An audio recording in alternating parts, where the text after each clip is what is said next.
Hi, welcome to Inside the Minds of Authors, the interview show dedicated to get us up close and personal on what drives authors, where they get their ideas from, and the things that keep them going. I'm DC Gomez, an indie author, and come and join me in these fun conversations. All right. So my name is Jeremy Laszlo. I am an author of more than 30 fiction novels spanning all the genres of, between fantasy and paranormal romance. Today I'll be reading the introductory chapter of my book, Awakening, the first book in the Children of the After series. It's my most widely read and reviewed series, which is peculiar because I originally wrote it just for my children. So we'll dive right in. Chapter 1. The gray steel wall was cold against his skin, causing goose pimples to crawl down his arm as the hair upon it stood up. A chill shot up his spine, his shoulders jerking slightly as he rummaged through the open canisters upon the shelves before him. Wrappers, wrappers, and more wrappers. Nothing but empty plastic and paper. Throwing his hands up in both frustration and defeat, Jack looked across the length of the room at the long row of shelves. It was gone. All of it, except perhaps enough for one more meal. 2 if they ate even more sparingly. Wiping his hands down his once white, sleeveless shirt, freeing them from the stale crumbs and dust, he raised them once more to brush back the thick brown hair from his eyes. He needed a haircut. He'd needed one months ago when they entered the shelter, but now he was sure he was beginning to look like a boy band wannabe, if such a thing still existed.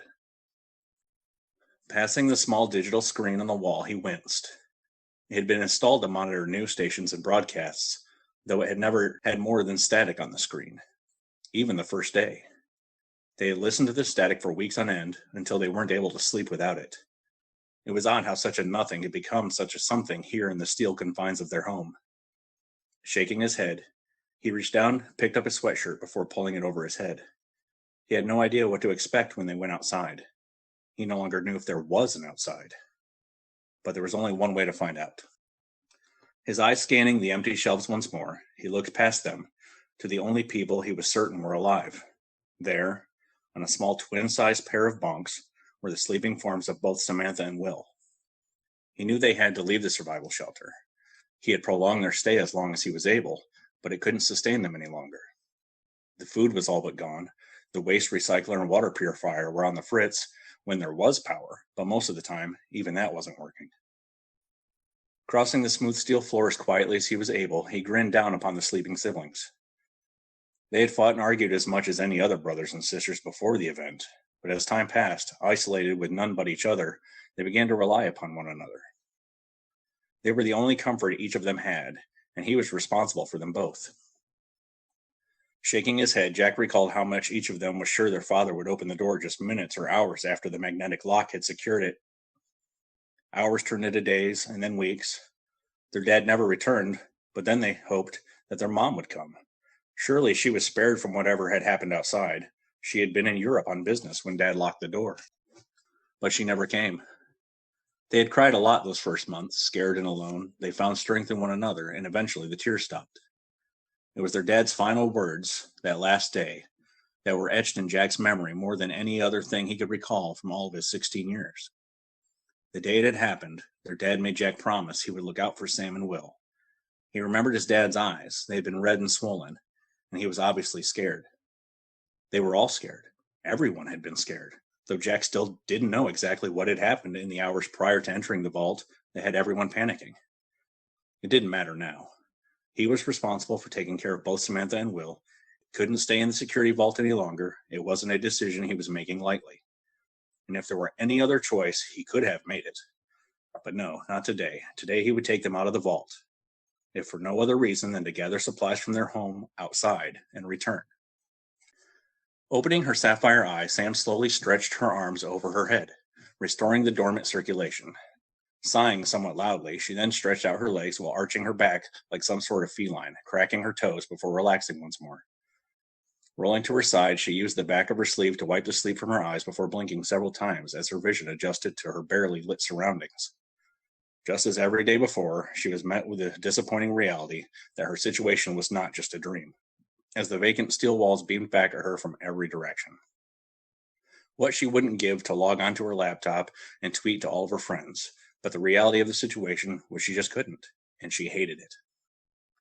Swinging her legs over the edge of the bunk, she sat up before quietly dropping down to the cold metal floor, trying not to wake Will in the bunk below. He was grumpy if he didn't get enough sleep, and no one in their right mind wanted to be trapped in a tin can with a cranky 7-year-old with nothing to do. Slipping on her once favorite Nikes, she turned to look up upon his small body as his chest rose and fell slowly with rhythmic breaths. Phew, he was still asleep. Brushing her raven hair out of her face with her fingers, she tried to pull them through the knots, but gave up in the useless task before fully committing. Whatever. There was no one to impress anyways. Grinning, she spun to see her own look mirrored in the eyes of her brother, who sat in the relative darkness further back into the shelter.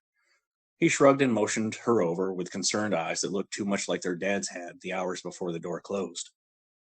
Tiptoeing across the stark metal of their prison, Sam cautiously sat upon the same bench as her older brother and looked up into his face expectantly.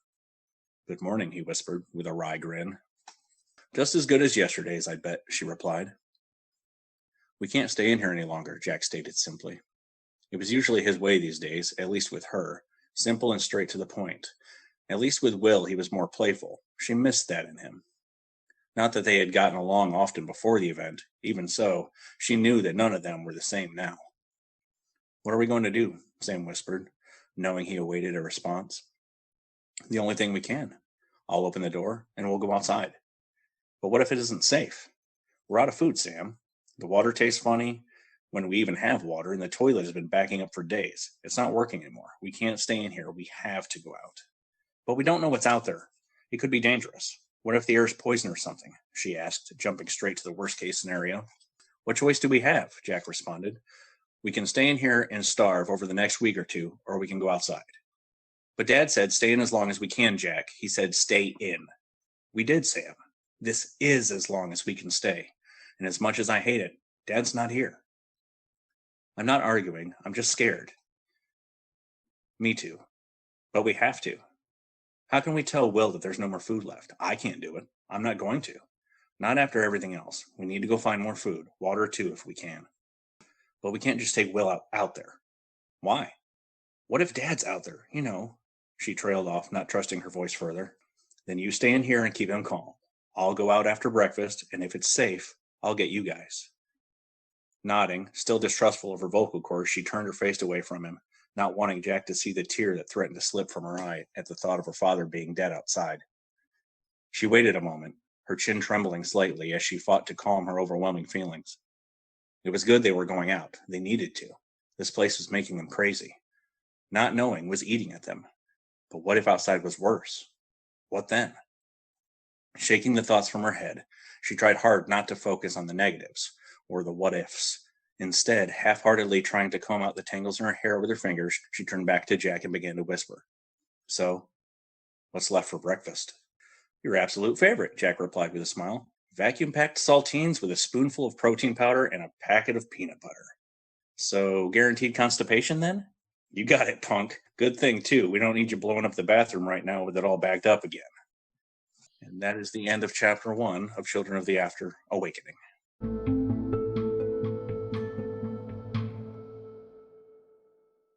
Hi, everybody. Welcome to another episode of Inside the Minds of Authors. Today, I have the amazing and talented Mr. Jeremy with us. Jeremy, that was an amazing reading. So let's get right into this because you have me completely curious. Where did this book come from? What is it about? Who are these characters? So the book came from my children pestering me. I had probably 15 novels published before I wrote this series, and they weren't allowed to read any of them because the content was just too mature for them.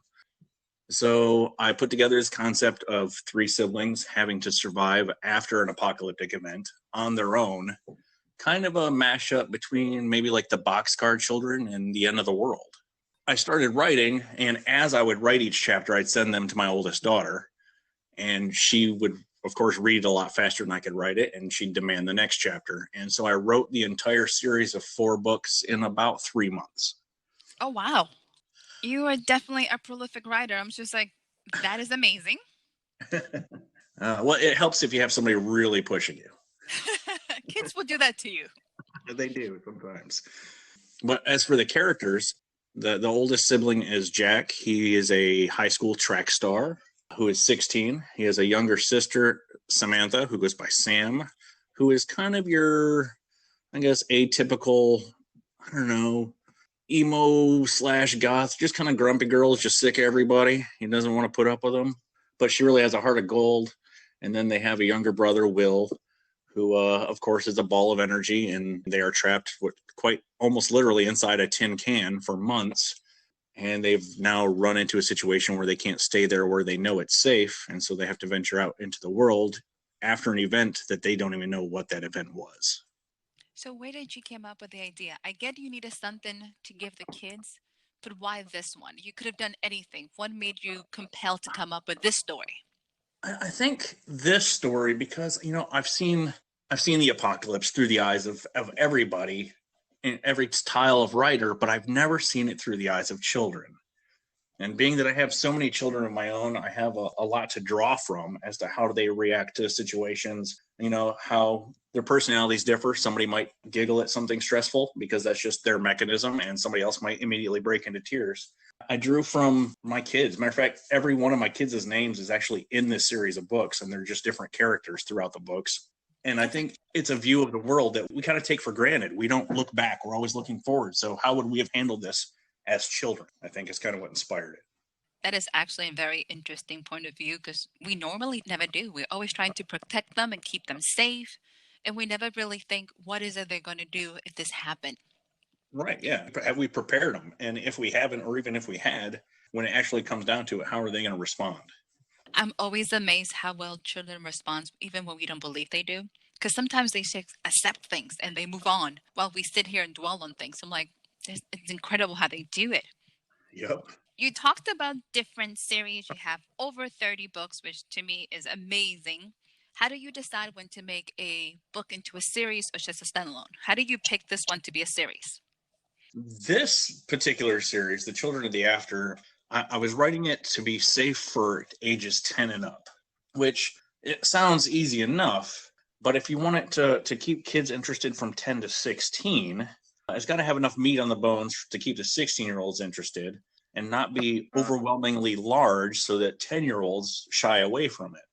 So this particular series, always knew it would be a series. I planned out all 4 books before I even sat down to write. The main driver for this series was the length of the books. Keeping the words and everything simple enough for the younger kids, but keeping it in depth and long enough for the older kids was a challenge. I mean, the average book for a 10-year-old is 7,000 words, and these are each 40,000 plus. But when it comes to just distinguishing whether I'm going to write a standalone or a series, is determined by the story itself. I have a couple standalone books that the entire concept I knew I could fit between the front and back cover of a single book, whereas most of what I write, I want it to be huge. I want people to not only experience the world, but I want them to see it, and I want them to see it through different characters' eyes and different perspectives and different cultures.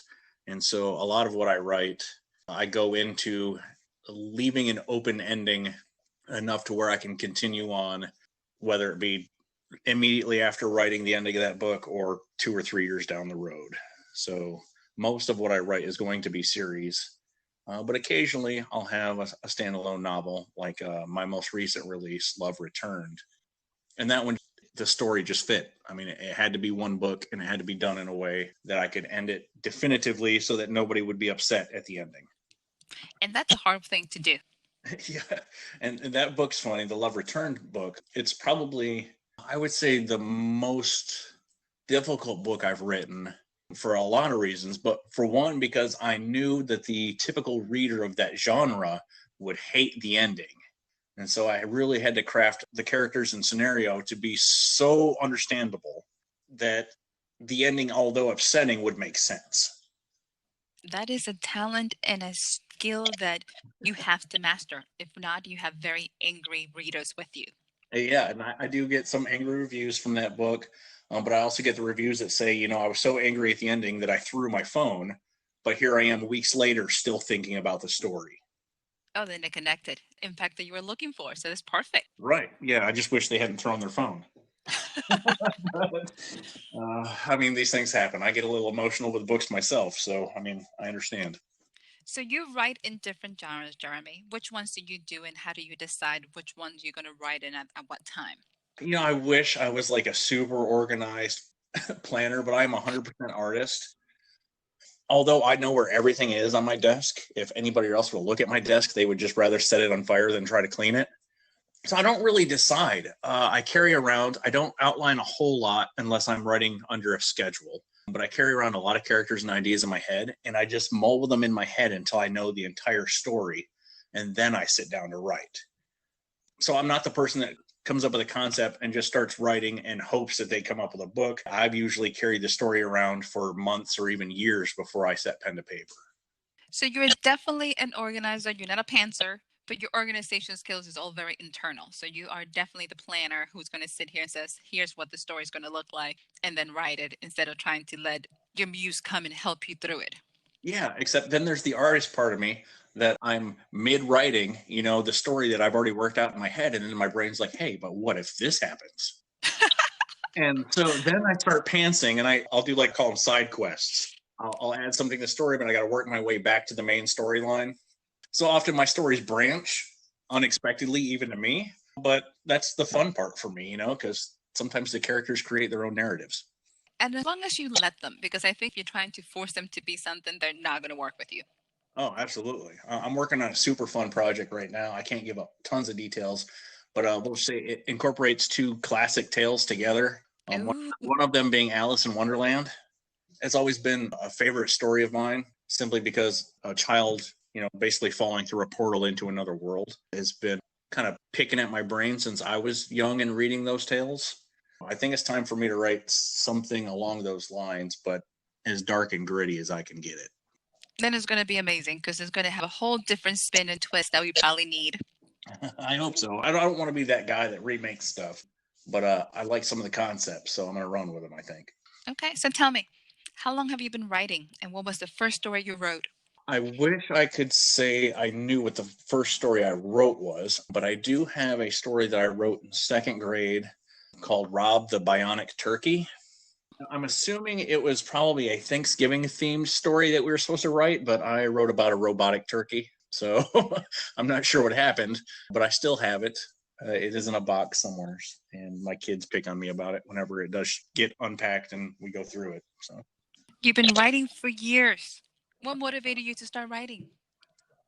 that's a big story, actually. Probably growing up, I came from a family with very, very little means and both drug and alcohol abuse. Life at home was not what, the average child wants or deserves.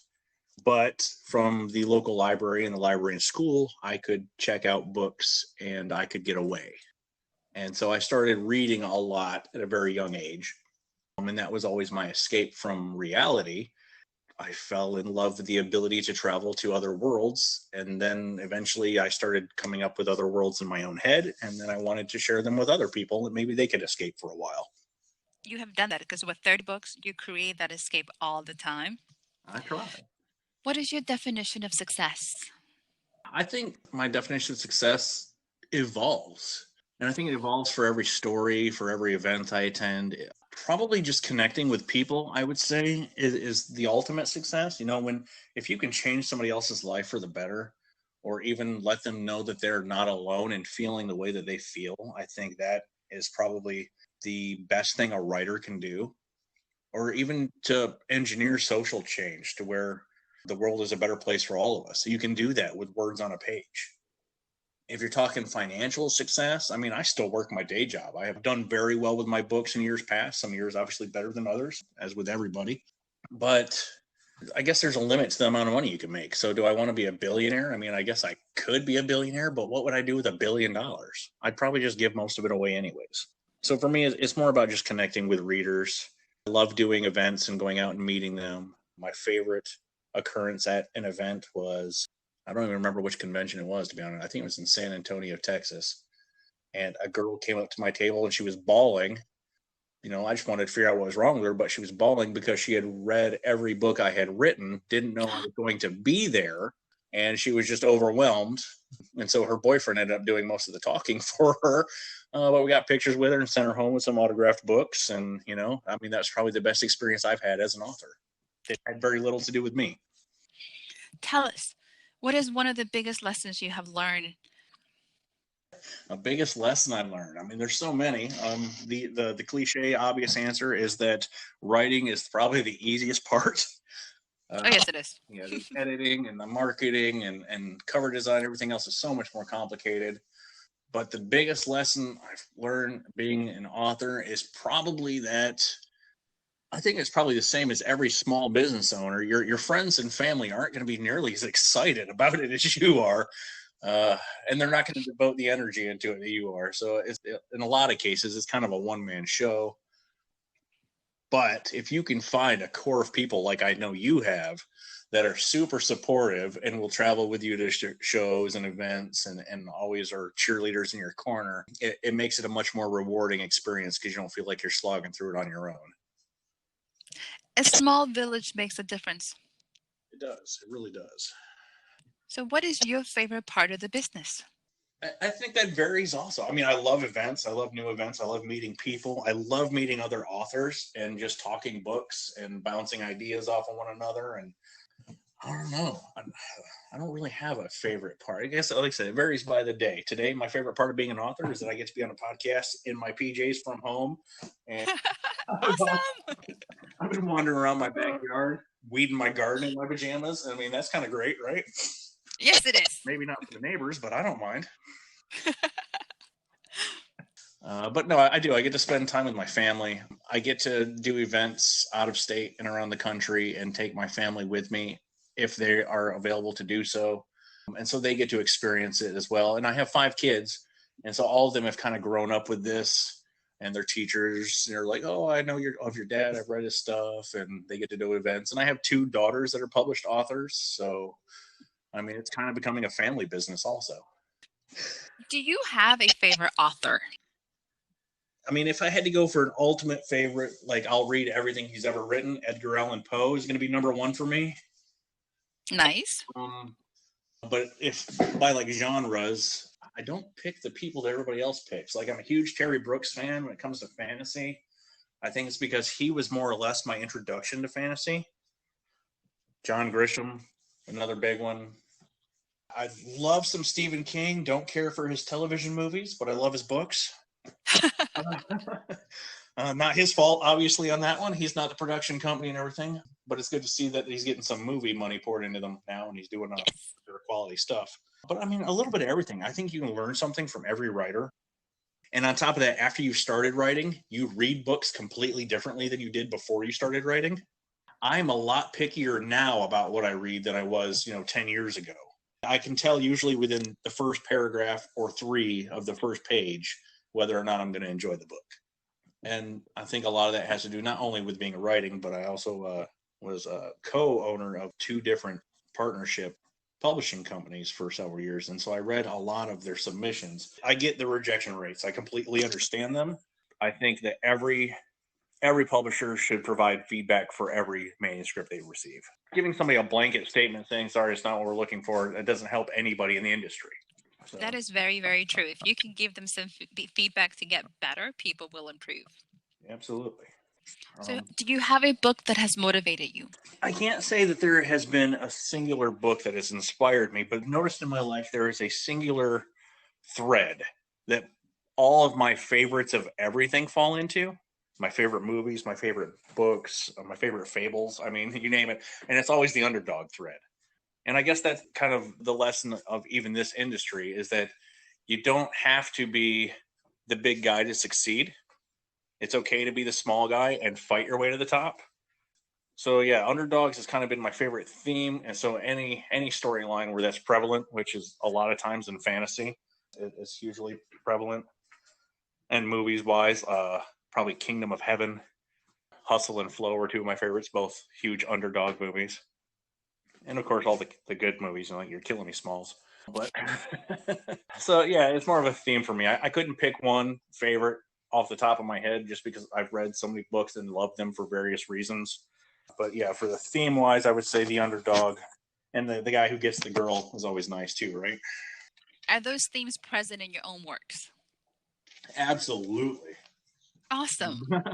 I don't think I've created a character yet that wasn't an underdog. I hate to say that I'm that cliche, but I think it's necessary, especially because I was, the kid from very simple means in an abusive household where, I mean, everything was toxic.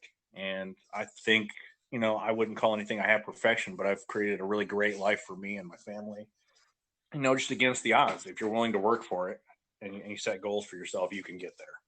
That is amazing. So, with that in mind, I know you gave us a little bit of your current project. What is your last book that you have out in case people are wondering, since you're keeping the new project a little bit hush-hush? Tell us what's the last book you wrote.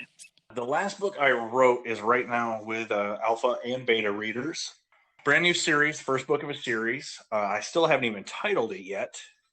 It's I would say a classic fantasy wherein you have, many different races, elves, dwarves, dragons, yada, yada, yada, in a classic fantasy world, except in this tale, the ultimate good guy, who we all know is always the Gandalf or, the Al-Anon of the Shannara series. There's always that one older, all-knowing magic wielder usually that leads the heroes on their quest to save the world eventually. But in this story, the big twist is that the guy that's leading them all to save the world is actually leading them to their deaths so that he can take over the world. Oh, wow. Yeah. Do they find this out soon or later? Because I'm going, man, this is going to suck. They will eventually, some of them will eventually figure it out. Unfortunately, it is a bit late for most. So it's like I said, it's the first book of a series. So you think you're headed towards one ending for the whole book, and you get to that ending only for kind of a double cross at the end, and then our heroes are in peril. But yeah, I love twists. I love giving the readers not just a surprise, but such a jolt of a surprise that once they see it, they're like, holy crap, the clues were always there. But I didn't want to see it. Right. So the book I was talking about earlier that people kind of loathe the ending, but it makes sense, that Love Returned novel that I wrote. I wrote the entire novel, and I'll give it away. I wrote the entire novel around a plot twist. And the plot twist is that there's the main character, Bethany, is living with and falling in love with what she believes is a ghost in her house. Except we don't find out until halfway through the book that Bethany is blind. Oh, God. Now, the hints are there throughout the entire book. Like, I give it away 100 times. But you get to that point, it's revealed that Bethany's blind, and she's actually living with a recovering homeless addict who's in her house, who she's falling in love with. So I wrote the entire story just for that plot twist. And I've had countless emails and messages saying, we never saw this coming. I mean, how could we miss it? You told us it was going to happen, and we never saw it. I don't think people are expecting that plot twist. First of all, I'm thinking I'm in love with a ghost is because I think I see everything in my house, and because I'm blind. And that one was actually inspired by a movie I watched. It was a horror flick. I couldn't even tell you the name. It was not well done. But I believe it was a mute woman living in the woods by herself, and her house was under attack by a few different perpetrators. And I was like, well, that's cool, but what if she was blind? And I was like, wait a minute. What if she was blind and she's falling in love with somebody who's, not even supposed to be there? So I don't know. I do what ifs all the time, and that's how most of my stories start. Okay, that's definitely a huge what if. I love it. I'm just going, yeah, that twist would definitely get me by surprise. I'm like, what? So tell us, for all the brand new authors that we have, aspiring authors, what is one advice you would give them? One piece of advice I'd give to all the aspiring authors: just write. Write your first story. If you don't love it, great. Write the next story. And if you don't love that one, fantastic. Write the next one. And eventually you'll get to the point where you're realizing that you're not loving the stories because you're growing faster than you can write the stories. And then after you've written a handful, go back, fix the first ones, and you'll see how much you've improved. And that'll give you the confidence you need to actually put something out there in front of the public, who not everybody's going to love what you write, but somebody will always love what you write. You're looking for your target audience. I love it. So, Jerry, are you ready for this? We're getting ready for lightning round. Yeah, as long as it's multiple choice. It is multiple choice, believe it or not. Great. So, and these ones are fast. Don't think too much about them. So, whatever comes into your head. Are you ready? Absolutely. Beach or lake? Beach. Marvel or DC? Marvel. Summer or winter? Summer, for sure. Okay, so this is a little tough one now. If you could pick one food that would describe you, what would it be? Barbecue ribs. That was really quick. Why? Because I figure if you are what you eat, I'm pretty much barbecue ribs already. Okay, you have been the first person that has answered that on the spot. I'm like, oh wow. Okay, so here's your final one. This should be kind of fun. If you could be any villain in any film, who would you be? Wow, any villain in any film. Yes. Man, that's a tough one. Mm-hmm. That's not a question for a lightning round because that requires a lot of thought, actually. Hey, you took barbecue ribs pretty quick. This should give you at least something to think about. Well then, I'll plot twist it. I'd say I would be Batman. Really? He's an outlaw vigilante, so technically he is a villain. He's just a villain we all love. He's definitely one of close to more of an anti-hero than definitely a typical hero. I like. Why Batman? Why Batman? Because he's willing to think outside the box. He's willing to break the rules just to do what's right and to do what needs being done. I'm all about a guy that's got a spine and is willing to buck the status quo in order to do the right thing. Pretty nice. So tell us, where can our listeners find you? Where are you at? Where we can get your books? Well, my books, of course, are on Amazon, like everything else that you can buy in the world. My website, jeremylaszlo.com, or facebook.com/bloodandbrotherhood. Yeah, I'm pretty prevalent social media. Anything anybody wants to know about me, they can pretty much Google. It's on the internet somewhere. Come to my fan page, send me an email. I love to interact with readers. Every single post or comment I even get on my Facebook ads, I respond to. So I'd like to do a lot of one-on-one, and I love interacting with people so much that one of the local libraries has invited me to do a series of writing workshops. So I'll be doing that as well. Ooh, exciting. It is exciting. Those are awesome. So, Jeremy, thank you so much for joining us. Thank you. We are so happy to have you here. So much fun to talk to you. Thank you for having me. The next time I'm in Texarkana, we'll have to do dinner. Absolutely. If not, we need to figure out an event that you're going so we can kind of meet up. Well, yeah, we can do that for sure. That'd be awesome. So to our listeners, thank you so much for joining us in another episode of Inside the Minds of Authors. Stay tuned for more episodes. Thank you. Thanks for having me.